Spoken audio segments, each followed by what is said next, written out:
Bop, bop, bop, bop, bop, bop. Right, I'm going to wait. Good morning, good afternoon. And I'm going to wait for YouTube to catch up before I get started. Can you believe it? I was running late because my was not for some reason what never worked with children, animal, and the internet. So if you're watching me live on YouTube right now, or if you're watching the recording, obviously you can't do this, but if you're watching live, then let me know that you can hear me and you can see me okay. If you can just do, well done, Dave, all good. Yeah, so as I say, my laptop wouldn't start this morning, and I don't know why that was. I think there's something wrong with the battery, but I'm here now. That's the main thing. So what I want to do is I've got some stuff to share with you. And I think the easiest thing to do would be to share my screen in a moment. Now, if you've got any questions, put them here in the comments and I'll try and address those questions as we go through the chat.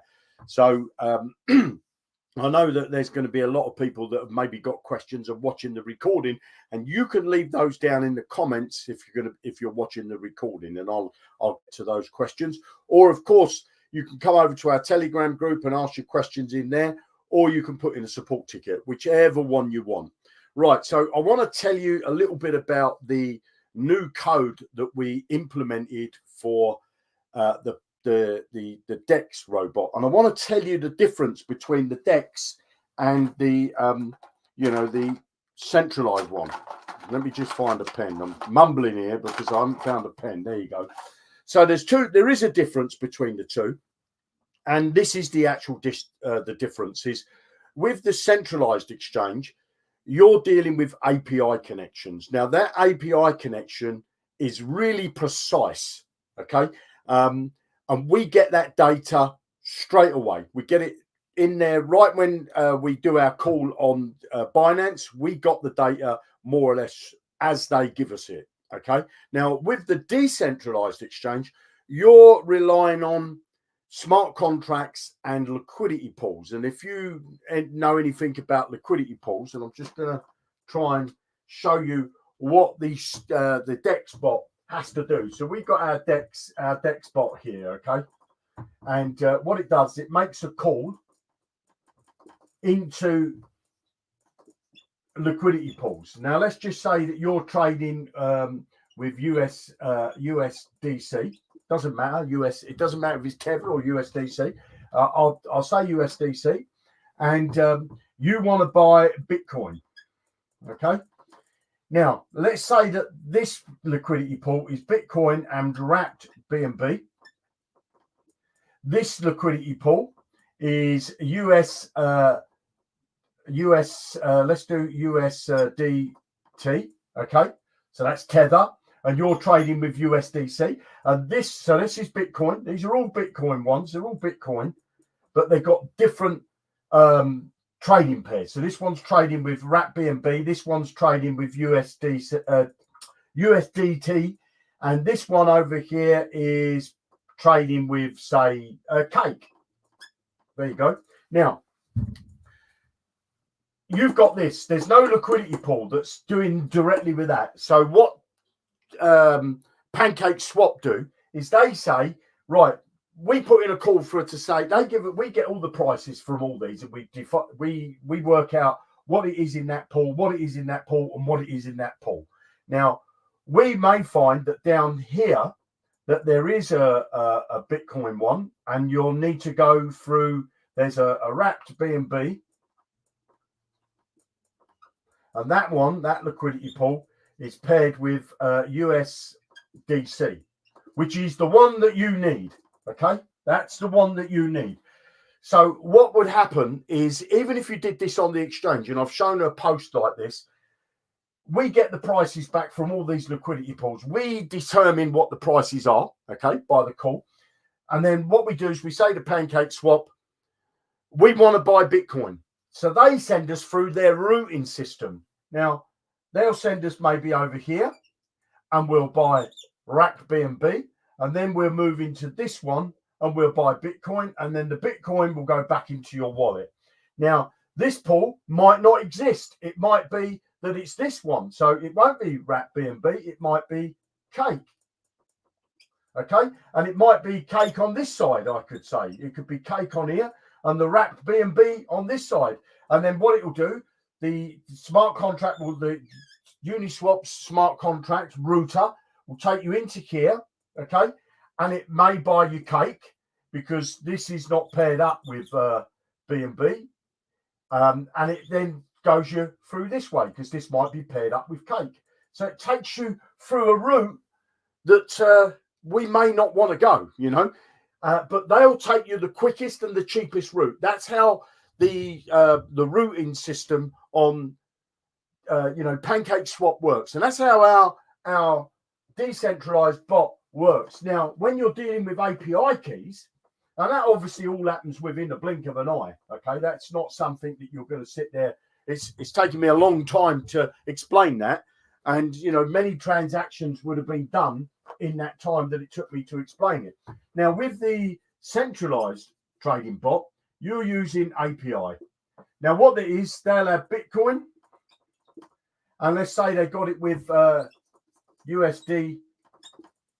You got it with Tether, and the price is what, 46,000. And we want to buy into the market. We want to buy some Bitcoin, and we've got USDC again, and they'll also have another order book. It will be, and this also will be 46,000.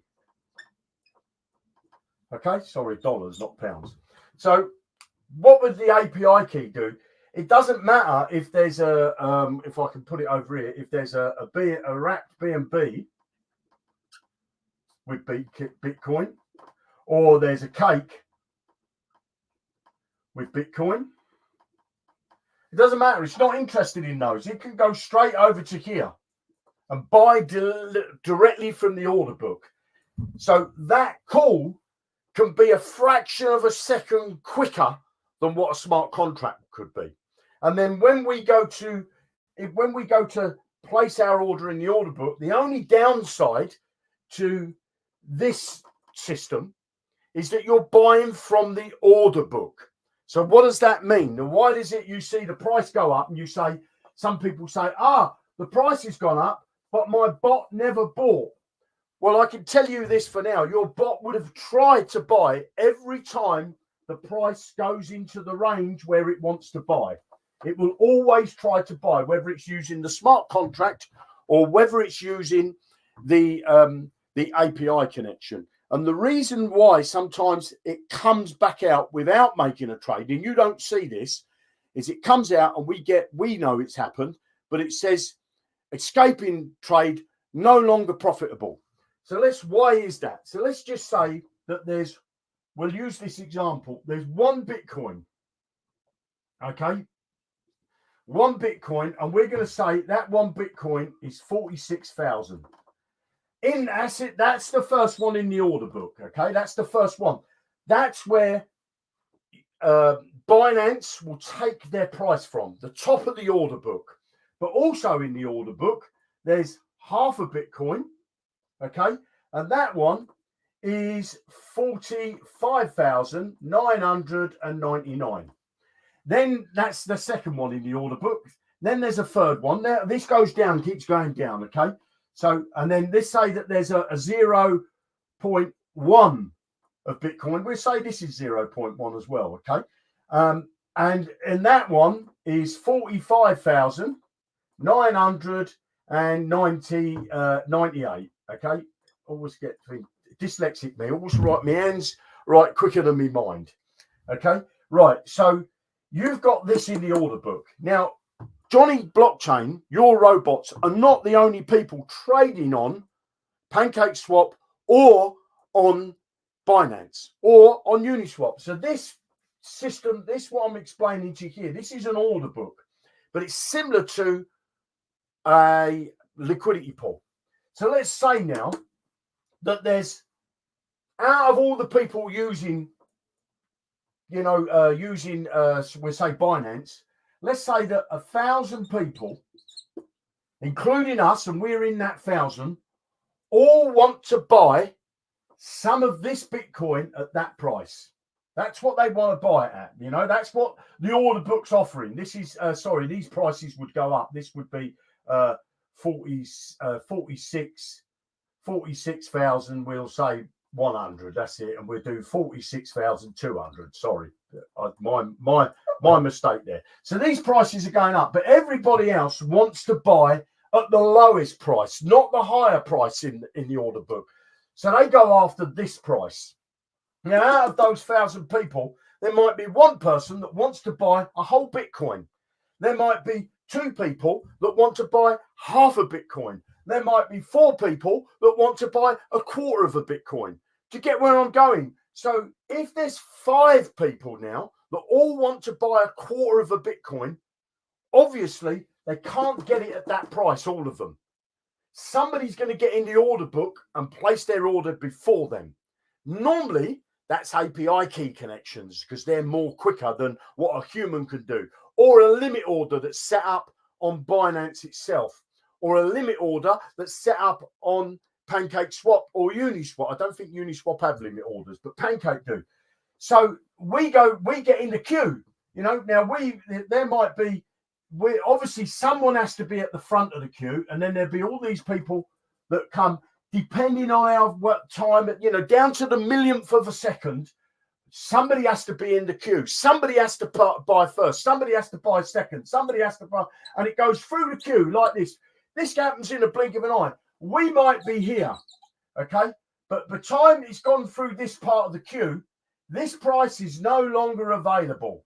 This price is no longer available. This price is no longer available. And it might go down to, you know, go down here to 20 in the order book. And now it's 46,000. We wanted to buy it at 46,000. It's 46,000. It's gone 46,150 or something like that, you know, or 200. Our robot is told you can have it for this price. It says, I don't want it. I wanted it at that price. But we didn't get it. So you're not going to have a robot. And the same is if you're trading, even if you're setting up a limit order, go and set up limit orders on an exchange. They don't always get filled, because if everybody sets up limit orders and everybody wants a piece of that pie at that price, it's obvious that everybody can't have it. Somebody's order's going to get rejected and say it can't be filled.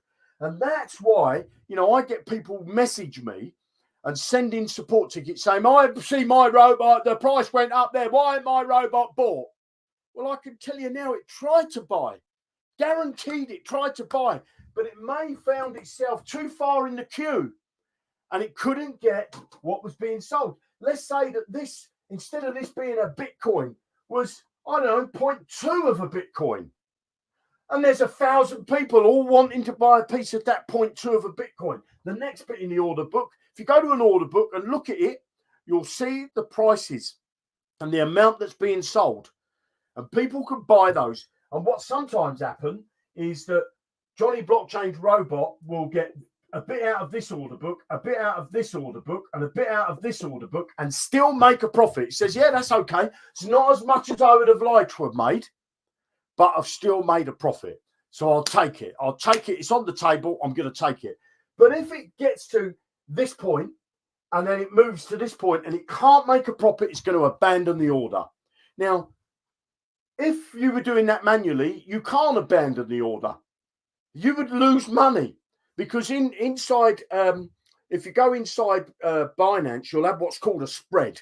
Now, that spread is there to give it so that the company earn a bit of money, but that's between the buys and the sells. If you go on a decentralized exchange like PancakeSwap, you have what's called the slippage.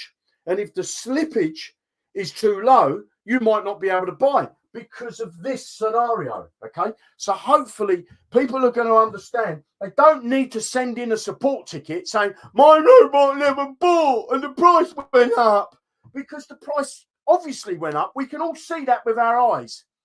But there might not be enough available in the order book for you to buy, or we're too far down the queue. Let's say the price goes up to 46,000 here, okay?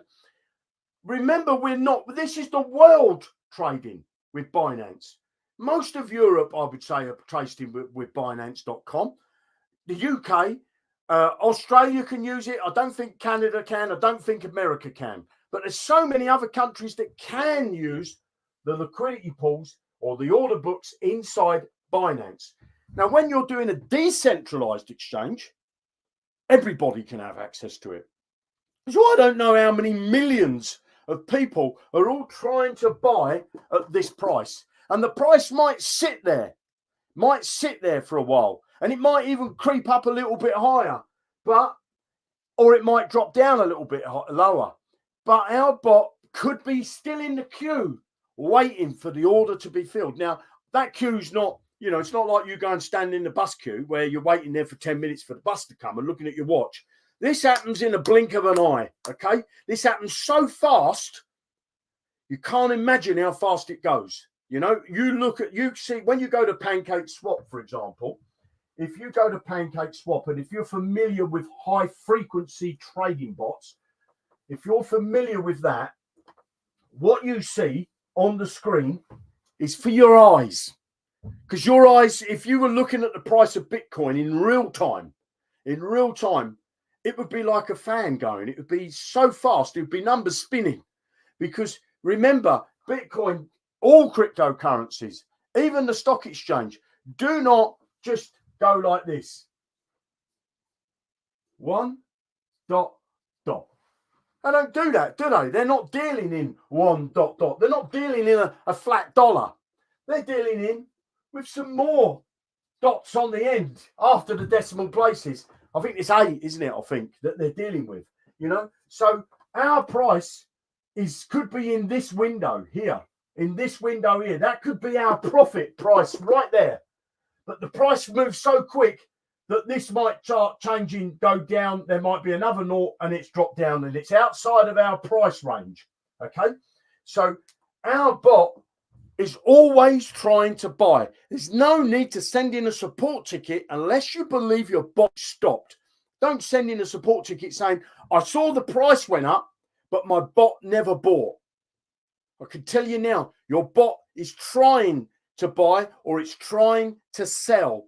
Okay. And it works the same way when it's entering the market. It's waiting for a price to go up in the market. So let's just say you start your bot. Let me just get rid of this. My hands are going to be all black by the end of this. But let's get rid of this, right? And let's just show you the other scale of it. The other scale of what happens when your bot's buying. Now, you start your bot here. When you start the bot's default settings is looking for, I think it's that. It's looking for a move up in the price from this point. Because when you start the bot, we've already got collected data, from the last time we looked. And the bot, and obviously other people that are trading, the bot looks and it says, okay, it's gone up. It's starting to go up. Okay. And then it gets to the point where it's at the buy point. And some people say, hold on a minute, my bot ain't bought. Bot puts in a buy order. Price keeps going up. The order gets rejected because now it's gone past the window, because there'll be a window like this where the bot will buy. So it'll buy in here, or buy in here, or buy in here, or buy in here. Then it will come to a point. It's like I think the bot will say, well, hold on a minute. I'm going to wait now because I've missed that opportunity. Because if I buy now, this might be the turning point and it's going to come back down. Of course, it can keep going up and keep going up. And it may never buy in because it missed its window of opportunity. And the reason why is because, like I just showed you, when somebody's selling in an order book, somebody has to be buying. And if you're selling at a price, you've got 10 apples in a box and you're saying they're all $1 each. When 5 people buy those apples and there's still 20 people that want to buy them, you can say, well, hold on a minute. I've just sold 5 apples for $1 each. I've got my money. I'm going to put the price of these apples up because supply and demand. There's more people that want those apples than what I've actually got. It's the same with cryptocurrency. It's the same with any stock share, anything you're buying around the world. If you're in Forex, or whether you're in crypto or you're just trading anything whatsoever, it doesn't matter what you're trading. If there's a supply and demand, okay? Supply limited, high demand, price change. Over supply, lower demand, price change. That's how it works. It can't service everybody. A robot can't service every trade. It's impossible. There's no robot on the planet that can buy at exactly the time that somebody's selling it. Okay, so if your robot goes and tries to buy and you think, well, it's just sat there, it ain't done anything. What's going on? What's going on? In the background, the bot's looking for this window of opportunity, because what happens is when if it misses this window of opportunity, the price goes up. It might keep going up. You say, oh, bloody hell, my bot never bought. I've missed out on all that profit. Then it comes back down and it gets back into the window of opportunity. And it could be anywhere in here, in this window of opportunity. The price goes down, but it won't buy again. Now it's waiting for it to go back up. And it says, oh, it's here. So it's seen it go down. It's touched that line there. Started to go up. Right, I'm going to buy. And then it might buy in, and then it gets the next wave up. You know, that's how the robot works. That's how all robots work. Even if you're trading yourself, there's a window of opportunity that you want to be in. If you miss that window of opportunity, then you sit back. A good trader will sit back and say, I've missed that window of opportunity. I'm going to get the next window of opportunity. So if you've got a bot that you see the price goes up and you say it hasn't sold, I can tell you now it's trying to sell.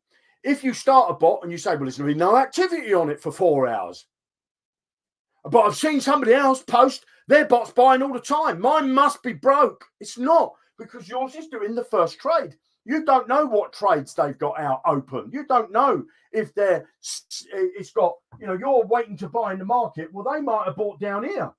You know, they might have started their bot down at this case, and their window of opportunity was here.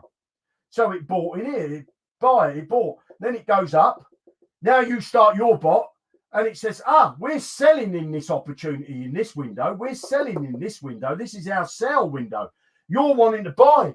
So this person's made a profit and your bot ain't done nothing. And you say, well, his bot keeps making a profit because he started it before you. He's in the queue before you. He bought at a different price before you. It's irrelevant if somebody else's bot is buying and selling more times than yours, because they entered the market at a different time. You know, there's no rocket science to this. If we're all sitting down and standing at a bus stop, 4 buses come along, all at the same time. They're all right behind one another. Everybody gets on one bus. The next set of people get on the second bus. Well, obviously, the people on the first bus are going to get to the destination before the second bus, even though they pull away at the same time. They can only stop at the bus stop. People get off, the next bus moves in. It doesn't matter if I've sat on trains here in London and they say, are we sorry for the delay? We're held at a signal because we don't want to catch the train up in front of us. I'm on the train and I think, well, I'm on the train now. Why ain't the train going? Because it's been stopped. And that's what happens here. If it misses the window of opportunity, whether it's a buy or whether it's a sell, you can miss that opportunity. There's nothing wrong with the trading bot to miss an opportunity. That's life, okay? Right, so now what I wanted to cover as well, because we used to have, I'd show you what we did with the code, okay? Because I want to show, I sort of give it away a bit there in that message that I just put out. 25 minutes that was, right? So what we did with the new DEX code. So our robot would have a start point. So this is where it gets start. Now, this is what the old code used to do. It would look for this price movement up, okay? And that price movement up, it went above there and it would say, that's the buy trigger. Now, what it could have done was the price could have gone up like this, like that. And it bought in up here. And yet the trigger point was here. Why didn't it buy down here? Or let's put that line, because that would give a false image. That one, that bounced on this line and then went up. But it didn't buy in, okay? So there was no window of opportunity. And what it ended up doing is it ended up buying up here. Then that was a bad place to buy. So what we did now is we stopped it doing that, because what happened with it, so that bought lot 1, okay? That was lot 1 that it bought. Then lot 2, the trigger point is here. And then what happened is the price came down like this and went up like this. And then, so, oh, hold on a minute. I was going to buy it in there. It ended up buying, or down here, it ended up buying too close to this last buy. And it shouldn't do that. It shouldn't do that. So we recognised that, because as we got more and more people coming on, we realised what the problem was, that it was buying. And I've got bots that before the code was changed, I've got bots that went and bought lots. You know, I've got one bot bought 29 lots, more or less around the same price. And the price went up and went down and went up, went right up to where it should have been and went down to where it should have been. But the bot never bought in. It bought stuff too close to here. So we changed that. And that now we changed that and we launched that new contract. So anybody that had their bots prior to that, they had to convert their bots over to the new contract. So the lots that were bought on the old contract used the old way of buying and selling. Okay, but we changed that now. We changed it for this. And this would be a simple thing, okay? It's a bit more complicated. So let's say you start your bot here. You start your bot there, and it's waiting for that price movement to go up, you know, that 001 or whatever it is. It goes up, and it goes, there's the trigger point up there. Hopefully you could see that. I've done it at the top because I want to show you something else down the bottom. So that's the trigger point. Maybe I'll do it here. Sorry, a bit too high up the board. It starts here, gets that 001, whatever it is, and then it gets, that's the buy point. Okay, that's the buy point. Now, if it doesn't manage to buy, it puts in an order to buy there. If it doesn't manage to buy there, before the bot, that price could keep going up and up and up and up and up and up and up and up and up and up and up, and it could end up buying up here, right? No good. What the bot does is says, there's my buy point. That's the price. I'm going to create a window, and that might be 0002, for example. So that's the window. It says, if I can buy in here, anywhere in here, I'm happy to buy. If I miss that window, I'm going to not buy. And that's the same when it comes to sell. Okay. Now, before, the sell trigger point was there. The bot would go up. It would go like this, go like that, go like that, go like that, go like that, go like that, go like that. Because it missed this point here, it never sold. It would hang on to it. It would hang on because it said, hold on a minute, I wanted to sell it and I can't. Well, now what the bot's done is created what's called a buffer window. So it's got this window like that. So if it misses this point, okay, and then it goes up and it says, well, I missed here. Now it's coming back down. It's come back into the trigger point. We got another price here, but I didn't manage to buy. Now I'm going up. What it does now is it moves this trigger point up to the last low. Okay, the last low. So then it goes up again and it's created another new window. So it can never, ever go back to here again. It's going to lock in at the price. Then it says, well, I missed this again. I've missed it again. And it's come in like this and it's gone down here and it's gone like that. And then it comes back up here. And now, it's here. That's my window. I can sell. I can make the profit. So now the bot's creating itself these windows of where it can buy. And it moves the window up. So that when the price does come back through that window, it can start to try and sell again if it missed the first time the window. But if the price kept going up, it says, let's push the window up. Let's push it up. Let's push it up. So your bot could, it will definitely get the sell in, providing there's room in the order book or in the liquidity pool. Okay, right. So can you explain what causes errors? I think I've explained what causes the error. You know, we put in a call into an API key, or whether we look at a smart contract. And if we cannot do the trade, we just escape and we don't show you an error. Okay. But if we go in there and we say the symbol doesn't match, well, that means that, you know, the liquidity pool, that we were the routing system, couldn't get the pairing that we needed at that time and point. So it comes back and says the pairing doesn't match.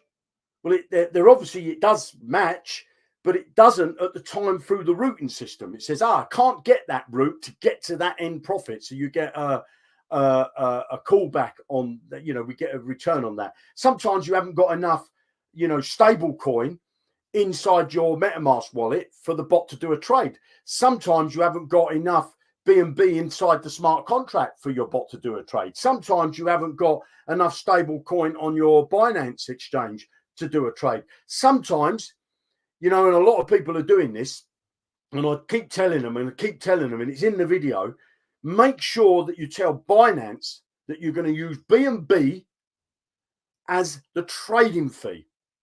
Because if you don't use BNB, where are they going to take their trading fee from? Well, what they normally do is, I'll get rid of this again, because this is a common error that people get. And they say, oh, well, hold on, I got this error back. And all the errors are in there. And if you read them, it tells you exactly what they are. But if you haven't got BNB, if you're using Binance, and you're not using BNB inside your Binance, because obviously when Binance do a trade for you, they want to make some money, and they make money by charging you a trading fee. It's very low, that fee. It's much lower than the blockchain, but there's a trading fee. Now, if you buy, you got your stable coin, and you say you're buying Bitcoin. Now, if you're not using this as the fee, where are they going to get their fee from? Well, they normally take it out of this one, okay? Because you're buying with a stable coin, and they say, okay, so let's say you bought 1 Bitcoin. You won't get 1 Bitcoin. You'll get 0.999999, whatever it is. You'll get a smaller amount of Bitcoin, because they've taken that small amount, whatever that is, in fees. Now, what does that do? That causes our robot a problem, because our robot now says, well, I bought 1 Bitcoin. When I got the order was completed, I got 0.999999, but whatever it was. Now the price has got to go up even higher for me to sell. And Binance don't allow me to sell all of those 999s. This bit on the end here gets left. And that, what it does, is it tries to sell all that. Binance say, okay, you could sell all that. But when it comes down to it, they haven't sold all that.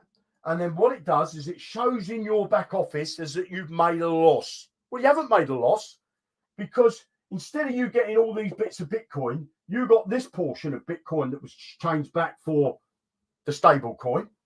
And this amount of Bitcoin is left in your wallet. We've left inside your Binance account. We've implemented new code to take care of that, so that the next order that goes through, that we'll take the little bit that was left over and we'll add it to the next sell order. And if before, you would get lots of errors for that, okay? You'd get errors and you'd be showing a minus. So if you get an error, normally them errors are there to tell you something that's not right that you need to fix. Sometimes it's an error that we just don't know why we get that error. It just comes back, especially on the decentralized ones. You get an error back and we don't even know what it means ourselves, but we know when the order can't be placed, this error comes back. And so we just display that error. But it could be, like I've explained earlier, it could be the liquidity pool or the order book. You just can't get the order in quick enough, or there's too many people in front of you in the queue. Right. What does it mean, kept profits? Okay, so kept profits.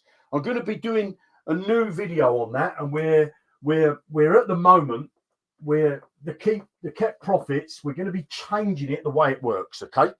Now, when your bot makes a sell, if you go and look inside your bots, when your bot sells something, so let's say you started with $10 of a stable coin, obviously, and again, I'll keep it with the same thing, Bitcoin.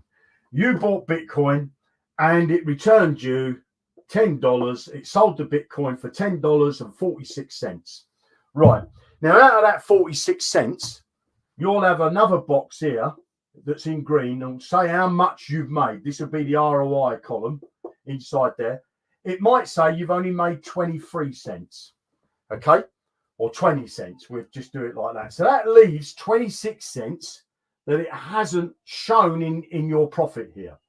So what does that mean? Well, maybe that there's some trading fees that have come out of that, and that leaves 6 cents. So let's say that the trading fees were 20 cents, okay? The 20 cents. So that leaves now 6 cents left, what we add to what's called kept profits.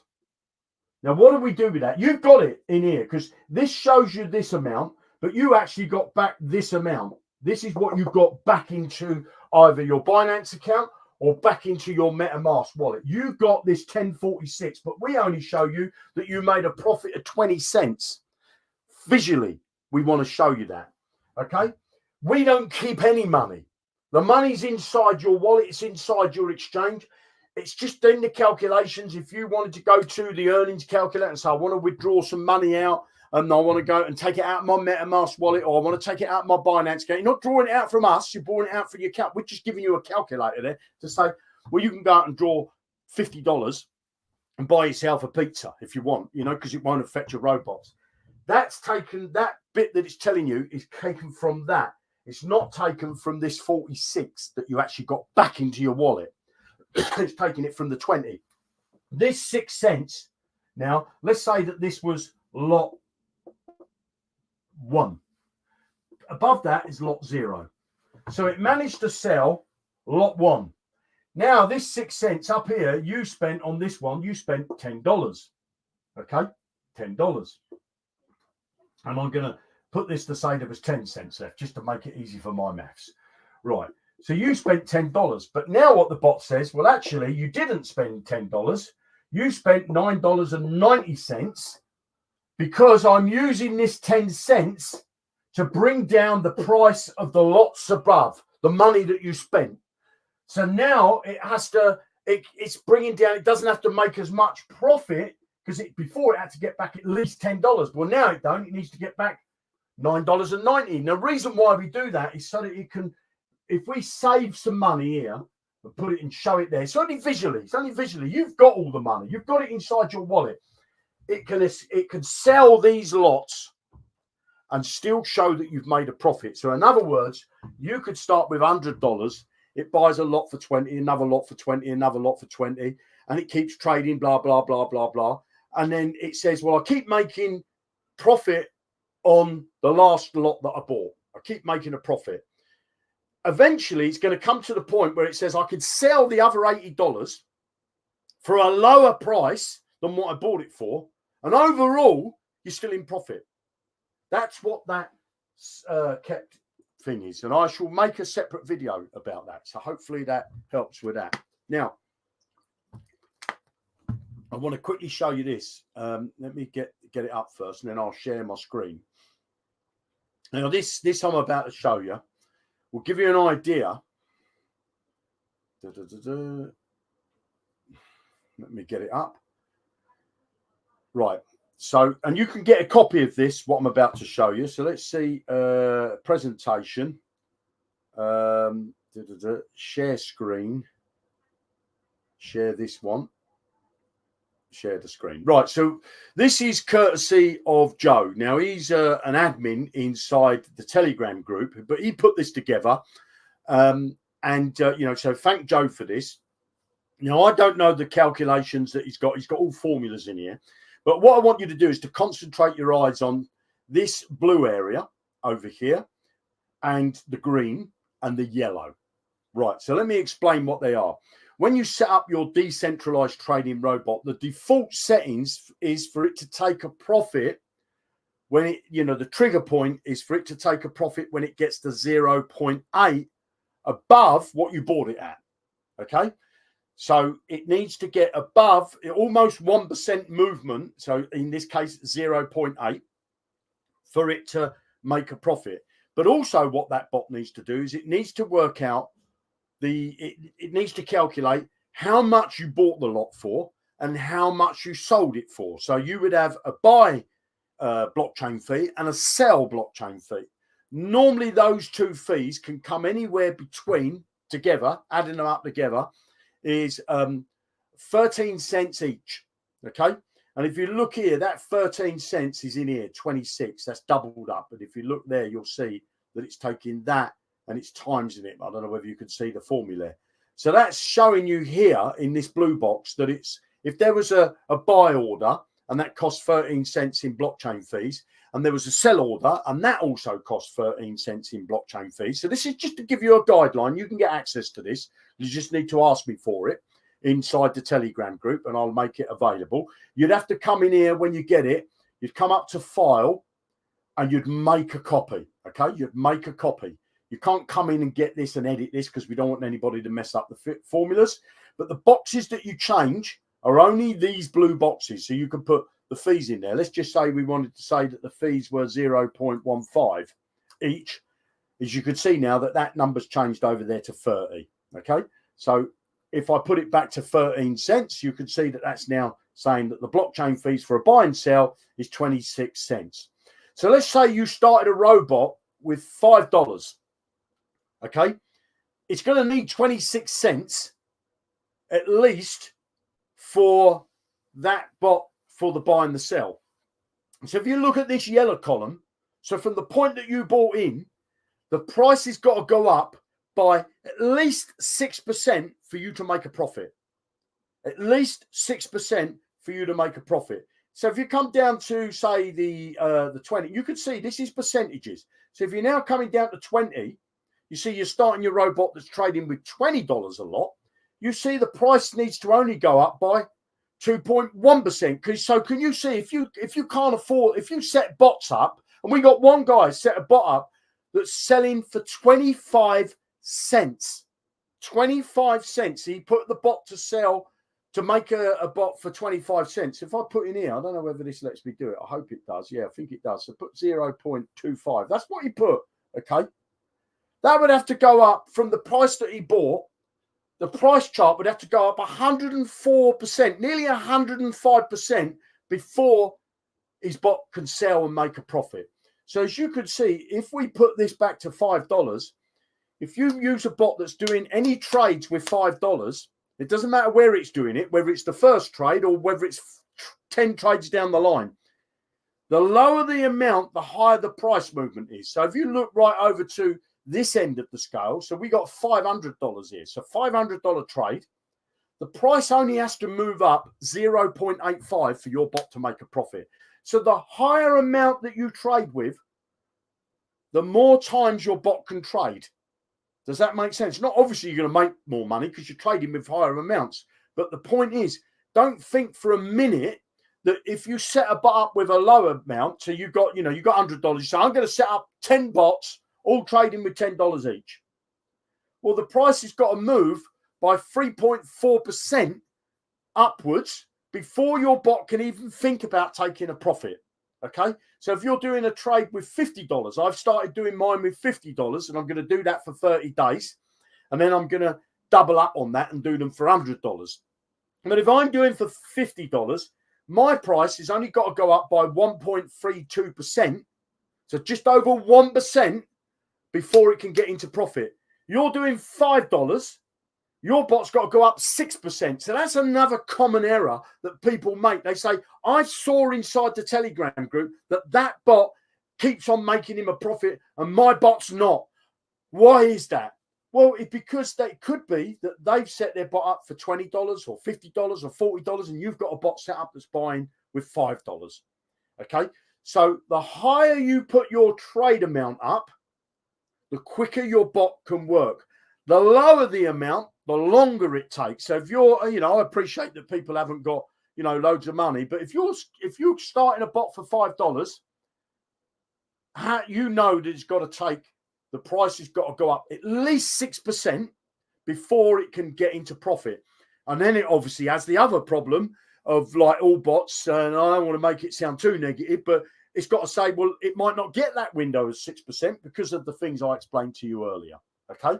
So I'll let you have this, but as you can see, the higher amount you go up, you can change these green amounts. You can put any amount in there, really. We could probably have made this with just one box, and maybe I'll get that done on the website with just one box where you put in the amount here and you put in the profit here. So let's just say we want to change this now. I want to make 1.5%. So I change the default settings and I say I want to make 1.5%. So you can now see that this price has to go up by 6.7% for me to get at least that. If I'm that 1.5% profit, the price has to move because it has to take into account trading fees, has to take that into account. And it's got to go up by 6.7%. Again, if I'm down at the $50, I'm only, look, if I keep an eye on that one, look, 2%, just over 2%. If I change this to 1% profit, that 2% has now gone down to, where is it? It's this row. It's gone down to, the price only has to go down to 1.52%. So there's a couple of factors here. What your profit eye's got to be set at and what you're trading with, okay? You're trading with to a low amount, your bot's going to be slow. So I'll come back here, stop sharing. What I use for, yeah, that's Joe made that, Joe made that. So big shout out to Joe for making that. And I think what we'll do is we get it made with just one box so that you can change it. I'll have a look at doing that after this call, and I'll make it, and then I'll let everybody have it. And then maybe we can put it inside the site. We'll get the programmer to code it up so it's a tool inside the site that you can do there. So let's see if there's anything and which, right, so what we got here. So we got centralized or pancake, and which is more ROI. At the moment, the pancake is doing better than Binance, but that I can't say for definite that that's correct, because when we launched Binance's bot, about 2 years ago, we launched that Binance bot. So everybody was trading with that using just the Binance bot. So we got the data for that. Then when we launched the Uniswap and the PancakeSwap bot, a flood of people came in because they liked the decentralized. So there's more people using it. So there's more bots using it. So the ROIs are more because they're trading with more coins and all that. So at this stage, I can't put my hand on my heart and say definitely it's the DEX or definitely it's the Binance, because at the moment the scale of bots using it is not equal. You need to have them. They need to have this equalism. It needs to be level, doesn't it? It needs to be, 100 people using Binance only and 100 people only using Pancake only. Then it goes down to what coins are they using? Somebody over on Binance might be trading with Bitcoin, Ethereum, Solana, and say Tron, and then on PancakeSwap they're trading with CFX and other coins that are not on Binance. So it's hard to say, really. My Binance bots are doing really well, but so are my cake bots are doing well. So I can't give you that data at the moment because we don't have enough of it. But what the data shows at the moment is that the more profitable side is the DEX bots, even though there's more trading fees in the DEX bots, because you're paying for blockchain fees. So I think you're paying like 26, 30 cents for buys and sells. And then on Binance, you're paying somewhere around 9 cents. So it could be that Binance could trade more often. That could be a fact. But I can't be 100% certain, to be fair. What we got here? Anybody got any questions? What does it mean? Kept profits, I think I've covered that, but I will go into a bit more detail on that in a thing. And which is, I got that. Morning, Jeremy, Dave. Yeah, so I've got no other questions there. So we're coming up to almost the hour. We've got 10 minutes to go. And let me see if there's anything else I want to show you. I've made videos for most of the things that we got on there. So, so what we're doing, what we're working on is we're looking at adding a new tool. Now, this new tool will be, it will work with the kept profits. All right. And so, look, I'll just show you what this new tool is going to do. And I tell you, it's not, obviously, we're looking to add Binance.us. We're not going to be adding KuCoin because, KuCoin, I've still got money locked up in there. They're telling me that, when I go into my account, it doesn't say I need to do any more KYC. But they've got some Bitcoin of mine. They've had it now for over a year. And every time I write to them, they give me some old buffalo story why I've got to now do more KYC. And my account says to me that I can draw out $20,000 a day. So I'm staying away from KuCoin. Okay. So don't ask me if we're adding KuCoin, because we're not, because I've had a very bad experience with them. We may have other centralized exchanges, but I'm a bit wary of centralized exchanges, because if anybody used Cryptopia, I lost money in Cryptopia. Which was a New Zealand exchange, I lost money in there. I also lost money in FTX when that went down. So I'm a bit wary about adding too many centralized exchanges. So what we will do is we'll add Binance.us, because I think it's only New York that can't use it. So you have to go to the DEX trading bot, don't you? We've got DEX, and anybody in the world can use that. Right. So this new tool, if you know that there's that kept profits, okay. Now at the moment, that kept profit, and let's say that your bot's a BTC bot, okay, with a stable coin, obviously. That kept profits that kept here, you'll see it on your front panel. Let's just say it's $1.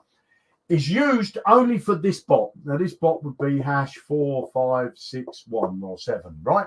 It's only used for this bot. Now, what we want to do, because you might have another bot, say like this bot, HBAR. Okay. You started this bot up with, say, 6 lots. Doesn't matter how many lots. You started up with 6 lots, and the bots bought all 6 lots because the price kept going down, and the bots bought all these 6 lots in this, whatever this. You've got 1, 2, 3, 4, 5, 6 lots. Now, this bot is stuck, can't move, because you can't afford to add any more funds, because if you could start the bot up, or you say, nah, I don't want to chase the money.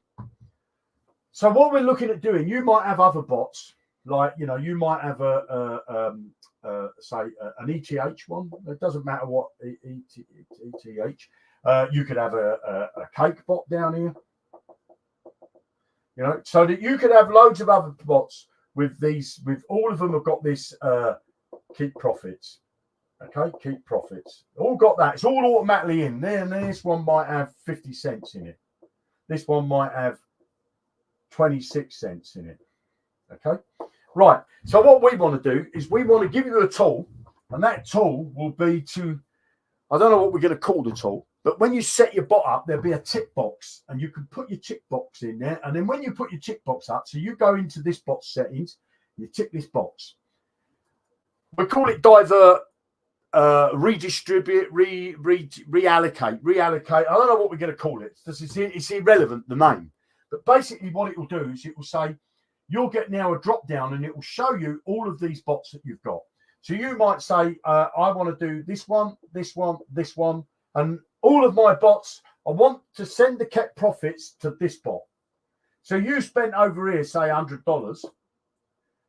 All these kept profits will now start to say, well, you've now spent $95.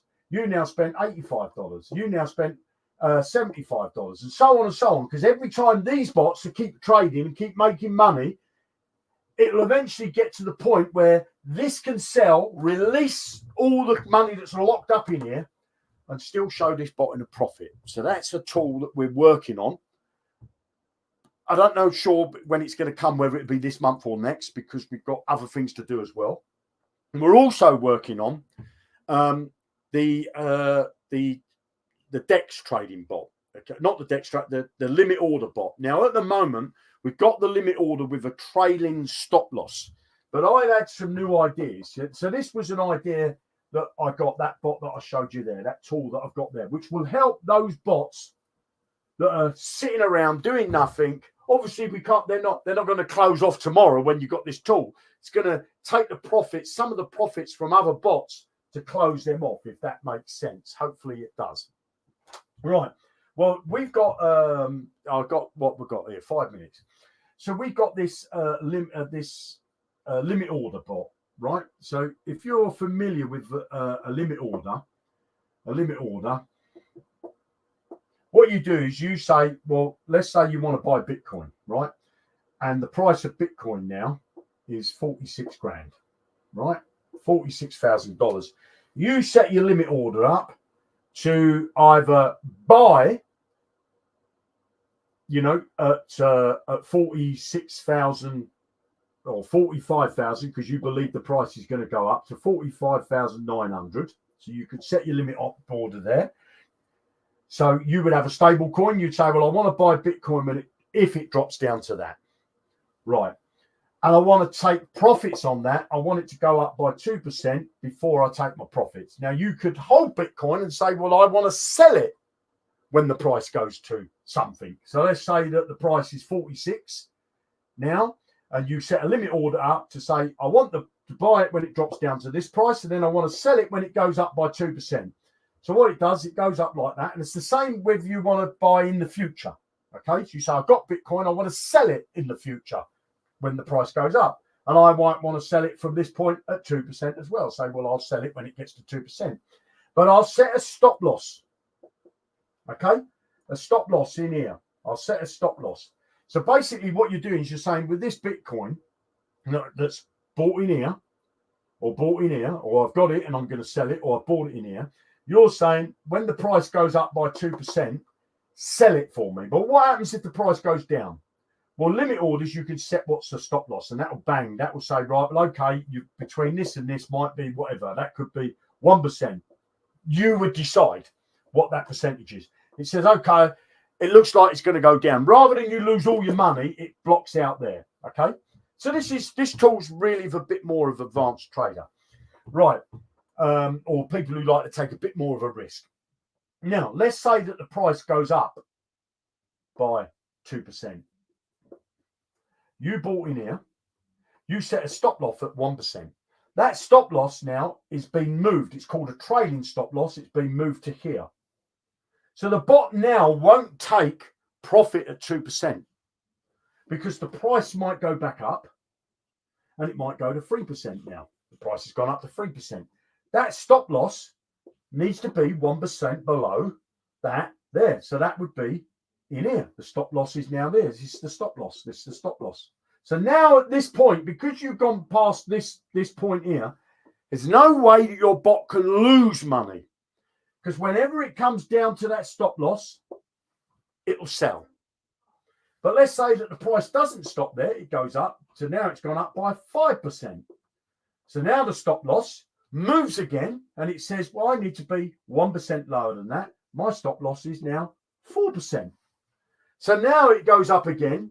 And it sees that the price has gone up. It still hasn't gone back down to the stop loss. It'll only sell at the stop loss once the stop loss gets above the entry point. If it gets to the stop loss below the entry point, it will sell, so you've lost money.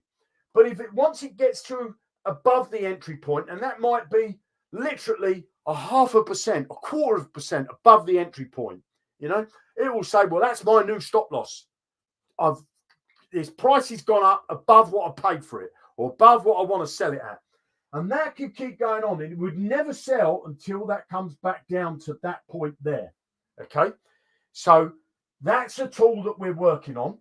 Now, this tool, you can trade with any cryptocurrency. You could trade with any pair. So you could do Bitcoin with Ethereum. You don't have to have a stable coin. You just have to have one of the coins that you want to sell, basically, or that you want to buy. But you're selling anyway. You know, if you've got a stable coin, you're going to be selling it, aren't you, for Bitcoin, or exchanging it for Bitcoin, or exchanging it. So you have to have the base coin that you want to exchange for another coin. So you might have a base coin of Ethereum and you say, I want to trade it with Bitcoin. That's okay. This tool will work with that because people have asked me for that. This tool will do that. Now, this stop loss is not in this all works now. This is all working, but it's not user friendly. You know, you'd have to be an advanced user to use this, to understand how to use it. I want to make it more user friendly. So first off, I want to bring in the extra exchange. The next thing I want to do is to work on a couple of other little tools like the one I just showed you with the profit, the kept profits, put that tool in place. Then we'll come and work on this. Okay. So we're looking March, maybe, that the exchange will be put in place by the end of March, and the other little tools that we got. So April time, we'll be working on this one, okay, to make it more user-friendly. If we get time before, we'll do that. So hopefully, guys, that gives you a good idea of where we are, and I've answered a few questions. There wasn't many questions in there. Now, you do have user guide, lots of videos there. Highly recommend that everybody goes and watches those videos. Pick a couple of videos. They're literally 2-3 minutes. Some of them are 40 seconds long. You know, watch those videos, digest them bit by bit as you go along. Might take you a week of 10 minutes here, 10 minutes there. But watch those videos. It will give you a good understanding of how things work inside Johnny Blockchain. I'm going to end this broadcast. Thanks for coming and watching me. There's 12 people watching live. Hopefully you're going to get the recording as well. You have a fantastic day and happy trading. And I'll speak to you soon in another live broadcast. I want to do these more regular. You have a great day. Tutty bye.